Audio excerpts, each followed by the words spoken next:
15.5 বছরের জ্বালাতন নির্যাতনের পরে এবার যে পরিবর্তন 5 আগস্ট হলো, আপনারা সাক্ষী। এই দেশের উলামায়ে কেরাম, মাদ্রাসার ছাত্র, বাংলাদেশ জামাত ইসলামী, ইসলামী ছাত্র শিবির বিশেষভাবে সকল ধর্মের মানুষের নিরাপত্তার দায়িত্ব এই জমিনে পালন করেছে।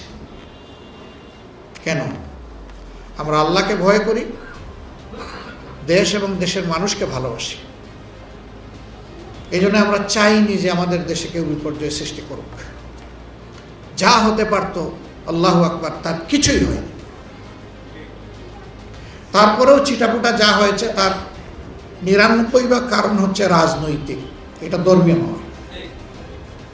এই 1% যেটা হয়েছে ওইটাও আমরা সমর্থন করি না।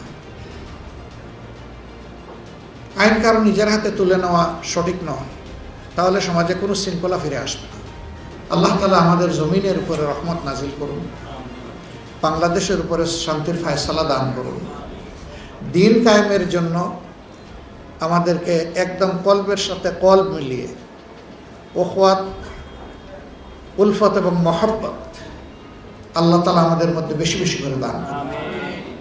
হিংসার শেষ চিহ্ন আল্লাহ তাআলা আমাদের মধ্য থেকে খতম করে দিন।